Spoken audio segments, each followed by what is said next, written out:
Sign of life. May dumating tayong package ngayon at i-unbox natin ito today. Ito ay isang power bank. Medyo malaki-laki to, no? Ito kasi yung una kong power bank, around 30,000 milliampere ba yan? Ayan, 30 yung nakalagay dyan. Ito ay Romos. Nabili ko lang to second hand dito sa isa sa mga kabarangay ko dito sa Tansa. Medyo ano na siya palyado na siya. Tingnan nyo, umaalog-alog na. So kaya ayan, bumili tayo ng bago na pwede natin magamit sa ating mga plano nating biyahe. Okay, simulan nating buksan.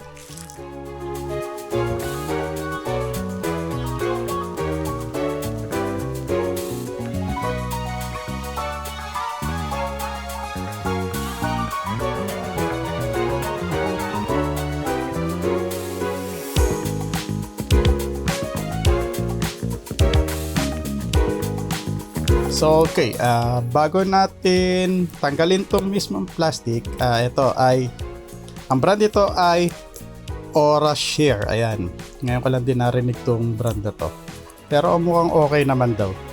So ngayon, tingnan muna natin yung status ng box after nitong delivery. So actually, in-order ko siya yesterday. Ang bilis nga, in-order ko siya sa flagship store nitong Orashare sa Shopee. Dumating ka agad siya kinabukasan.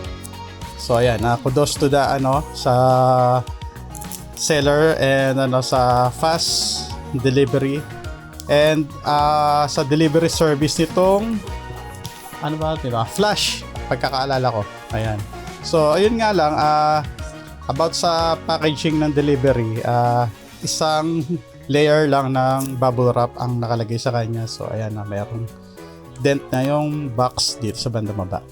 So tingin ko okay lang naman kasi I'm sure naman meron pang foam ito sa loob. So ayun lang. Siguro sa susunod, para sa seller is dagdagan nila ng additional na protection yung packaging nila upon delivery. So ayan. So meron itong 100,000 milliampere.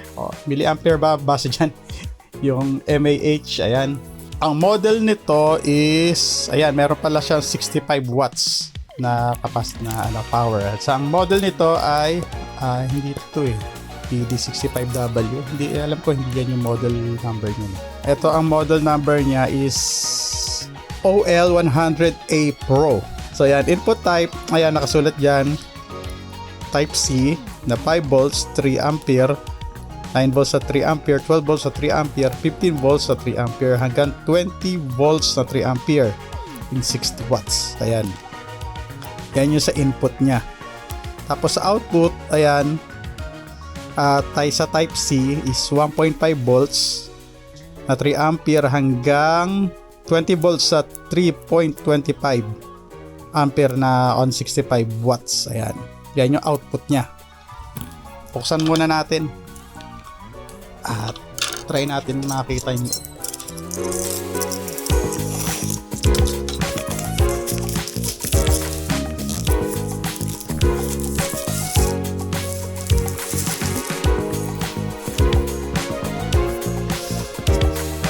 So ano ang nasa loob niya?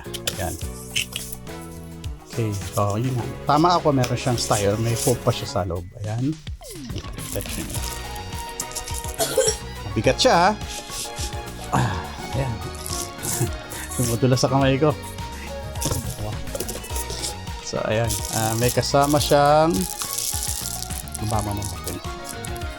may kasama siyang ito, a type C to type C na cable.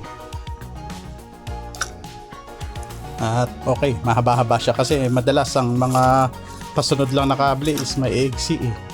So ito, kahit mahaba-haba siya, tabi muna natin yan. So ito na yung pinaka product niya. Ayan. So yan, Orashare 65 watts, 100,000 mAh. Ayan. So ayan, ito yung haraan niya, ibabaw niya. Ayan, meron siyang 6 na USB and 2 Type-C. Try natin buksan. Ito. So ayan, meron siyang initial charge na 70%. So ayan, pagka nilong press yata to, ayan, bumubukas yung lamp niya. Malakas-lakas yung lamp niya. So ayan. Tanggalin na natin tong plastic.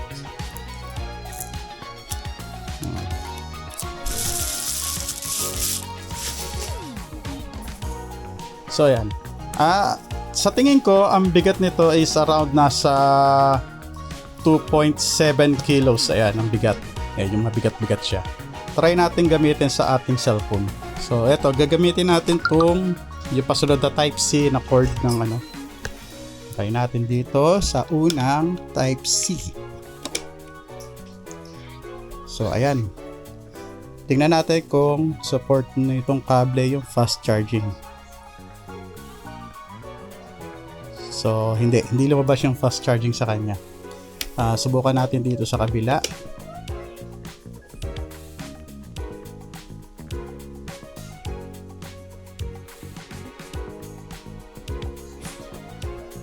So hindi rin.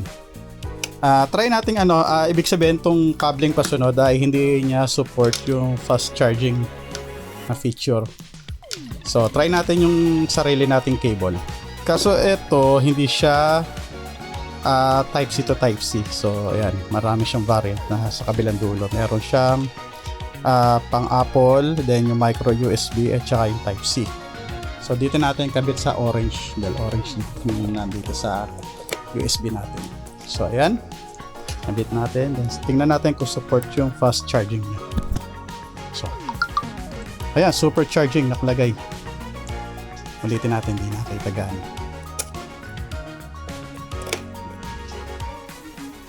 Ayan, super charging nakalagay. So ayan, mabilis nga siya. And yan, nagko-consume siya ng 4 point, ayan, umaangat pa. Makikita nyo ba? Ayan. So 5 volts, umaangat siya. Yan, 5 volts at 1.9 ampere. Ayan yung kino-consume niya. So hindi ko alam kung gaano katagal niya pupunuin yung kung completely 0% yung inyong cellphone. Ayan. I-try din natin sa sa ibang device. So ayun, try naman natin dito sa drone na DJI Mini 3.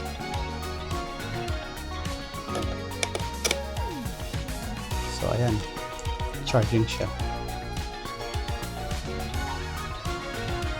So ayan, umaangat siya ng 12 volts, 1.0 ampere.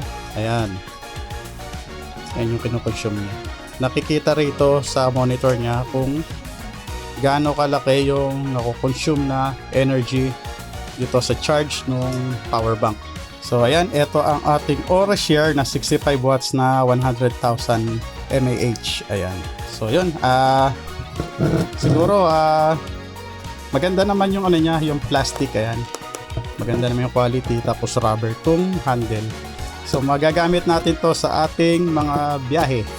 Ayan, pwede na to sa ating pag nag-start na nating i-try ang ating moto camping. So pwede na to magamit sa pag mag-camping tayo ng siguro 1 or 2 nights sa camping area, sa camping sites. Ito uli ang Aura Share na OL100A Pro. So hanggang dito na lang, and salamat sa panonood, and see you on the next one.